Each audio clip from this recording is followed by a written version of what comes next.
Doctor Nirmal Abraham കേൾക്കാൻ പറ്റുമെന്ന് ഞാൻ കരുതുന്നു.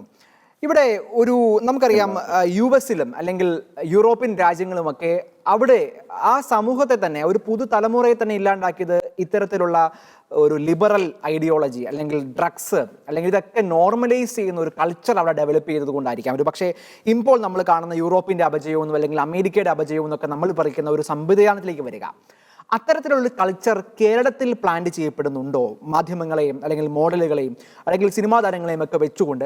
കാരണം അല്ലാത്ത പക്ഷം എങ്ങനെയാണ് കേരളം പോലൊരു കൊച്ചു സംസ്ഥാനത്ത് ഇത്രയധികം ഡ്രഗ് കേസുകൾ, നമ്മൾ വളരെ ചുരുങ്ങിയ കേസുകൾ മാത്രമാണ് നമ്മുടെ മുന്നിൽപ്പെടുന്നത്. എത്രയോ ഭീതികരമായിട്ടാണ് നമ്മുടെ നാടിന് ഒരു വാല്യൂ സിസ്റ്റം തന്നെ നമ്മുടെ സമൂഹം കാലങ്ങളായി വളർത്തിയെടുത്ത ആ മൂല്യ സംസ്കാരത്തെ തന്നെ ഇല്ലാണ്ടാക്കുന്ന രീതിയിൽ കേരളം മുന്നോട്ട് പോകുമ്പോൾ തീർച്ചയായും നമ്മെ ആശങ്കപ്പെടുത്തേണ്ടതല്ലേ ഈ നീക്കങ്ങൾ?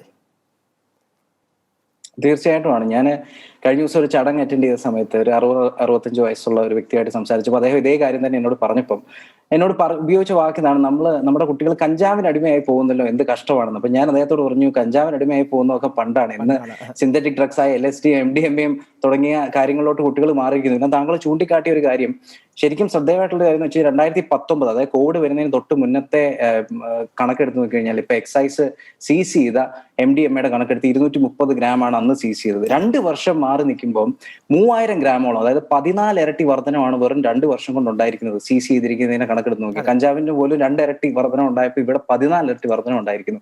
ഈ ഒരുപാട് നെഗറ്റീവ് എഫക്ട്സ് ഉള്ള ഡ്രഗ്സ് ആണിത്. ഇനി എവിടെ തുടങ്ങിയെന്ന് താങ്കൾ ചോദിച്ചു. ഇപ്പം ഞാൻ ഇതിനു മുമ്പ് സെക്കൈനയിൽ പറഞ്ഞിട്ടുള്ള ഒരു കാര്യമാണെങ്കിൽ പോലും പുതിയ അതിഥികളുള്ളതുകൊണ്ട് ഞാൻ ഒന്നുകൂടെ റിപ്പീറ്റ് ചെയ്യാം.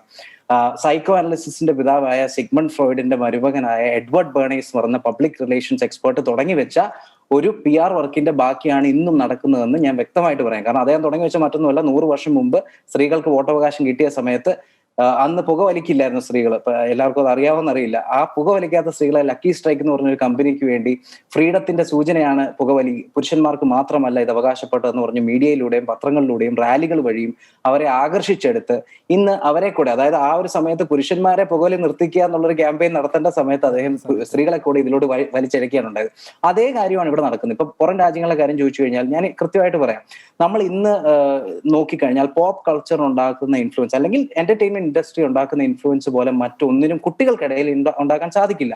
ഇപ്പൊ വ്യക്തമായിട്ട് പറഞ്ഞാൽ കഴിഞ്ഞ വർഷത്തെ സോങ് ഓഫ് ദി ഇയർ എടുത്ത് നോക്കുക, അല്ലെ ടോപ്പ് 10 സോങ്സ് എടുത്ത് നോക്കുക, ഏറ്റവും വിജയിച്ച മൂവീസ് എടുത്ത് നോക്കുക, ഇതൊക്കെ എടുത്ത് നോക്കിയാൽ ഇതിൻ്റെ അകത്തെ പ്രൈം തീം എന്താണോ, അവിടെയൊക്കെ പ്രൊമോട്ട് ചെയ്യുന്നത് എന്താണോ, അതാണ് നമ്മൾ ഇന്ന് സൊസൈറ്റിയിൽ കാണുന്ന പ്രശ്നങ്ങളിൽ പലതും. ഒരു എക്സാമ്പിൾ പറയാം, ആമസോണും നെറ്റ്ഫ്ലിക്സും പോലുള്ള ഒരുപാട് സ്ട്രീമിംഗ് സർവീസസ് നമുക്ക് അവൈലബിൾ ആണ്.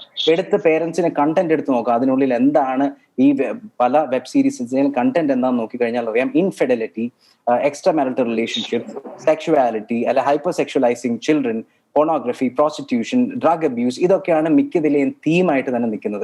ഇതുപോലും പല പേരൻസിന് അറിയില്ല എന്നുള്ളതാണ് ഒരു വാസ്തവം. അതുകൊണ്ടൊക്കെയാണ് അപ്പൊ കുട്ടികളെ സംബന്ധിച്ചിടത്തോളം അവർ ആകർഷിക്കപ്പെടുന്നത്. ഇവിടെ ഇപ്പൊ ഡ്രഗ്സിന്റെ പരസ്യം, ഡ്രഗ്സ് കൺസ്യൂം ചെയ്യുമെന്ന് പറഞ്ഞാൽ എവിടെയും പരസ്യം കൊടുക്കുന്നില്ല. പക്ഷെ പരസ്യത്തെക്കാൾ പവറാണ് PR പബ്ലിക് റിലേഷൻസിനുള്ളത്. ഒരു കണക്കിന് പറഞ്ഞു കഴിഞ്ഞാൽ നമ്മളിപ്പോ ഇന്റർവ്യൂസ് എടുത്ത് നോക്കുക. ഇപ്പൊ അമേരിക്കയിൽ തന്നെ ഇപ്പൊ ഒരുപാട് ടോക്ക് ഷോസ് ഉണ്ട്. ആ ടോക്ക് ഷോസിലൊക്കെ തന്നെ പല അതിഥികളും, സിനിമാ നടന്മാരെ അതിഥികൾ വന്ന് തോട്ട് ലീഡേഴ്സ് എന്ന് വേണേൽ ഇവരെ കരുതാം. കാരണം അവരുടെ ചിന്തയാണ് ഇന്ന് നമ്മുടെ കുട്ടികളുടെ ചിന്തകളെ നയിക്കുന്നത്. അവർ വന്ന് ഡ്രഗ്സ് ഉപയോഗിച്ചുകൊണ്ട് തന്നെയാണ് ആ ചർച്ചയിൽ പലപ്പോഴും ഇരിക്കുന്നത്. അതിനോടൊപ്പം തന്നെ ഉപയോഗിക്കുന്നത് തെറ്റാണെന്ന് പറയുന്ന ഒരു മണ്ടന്മാരാണ്, അവർ പഴഞ്ചന്മാരാണ്, വിദ്യാഭ്യാസവും വിവരവും ഇല്ലാത്തവരാണ് എന്ന് പറഞ്ഞ് അധിക്ഷേപിക്കുമ്പോൾ ഇത് കാണുന്ന കുട്ടികൾ ഓട്ടോമാറ്റിക്കലി അവരുടെ തോട്ട് ലീഡേഴ്സ് ആയിട്ടുള്ള, അവരുടെ ഹീറോസ് ആയിട്ടുള്ള നടന്മാരോ നടിമാരോ പറയുന്നത് കേൾക്കും. പിന്നെ ഇതിലെ ഏറ്റവും വലിയ ഇരട്ടത്താപ്പ് ഇതാണ്. നമ്മൾ പലപ്പോഴും ഗവൺമെന്റ് റിലീസ് ചെയ്യുന്ന പരസ്യങ്ങൾ കാണാറുണ്ട്. പ്രിയപ്പെട്ട നടന്മാരും നടിമാരും വന്നിട്ട് സേ നോ ടു ഡ്രഗ്സ് എന്ന് പറയുന്നു, സ്ത്രീകളെ വസ്തുവായി കാണരുത് എന്ന് പറയുന്നു. ഇതേ വ്യക്തികൾ തന്നെ തൊട്ടടുത്ത ദിവസം 3 മിനിറ്റിന്റെ ഐറ്റം ഡാൻസിന് 5 കോടി രൂപ മേടിച്ച് കീശയിലാക്കി ഇടുന്നത് കാണുമ്പോൾ ആ കോൺട്രഡിക്ഷൻ ആണ് നമുക്ക് മനസ്സിലാകാത്തത്. ഇത് കാണുമ്പോൾ കുട്ടികളെ എന്താന്ന് വെച്ച് കഴിഞ്ഞാൽ ഒരു വശത്തോട്ട് അവർ അട്രാക്റ്റഡ് ആയി പോകുന്നു.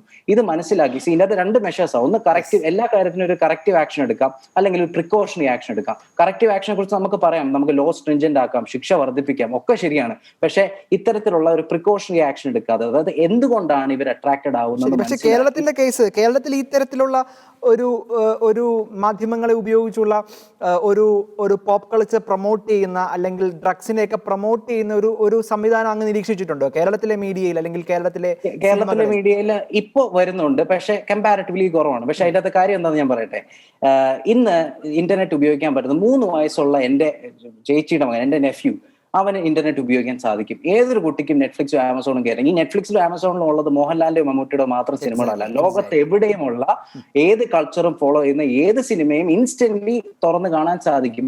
അതാണ് അവരെ ഇൻഫ്ലുവൻസ് ചെയ്യുന്നത്. അല്ലാതെ ഇവിടെ മലയാള സിനിമയിൽ 10-ൽ 1 സിനിമ ഇങ്ങനെ ഇറങ്ങിയത് കൊണ്ടല്ല.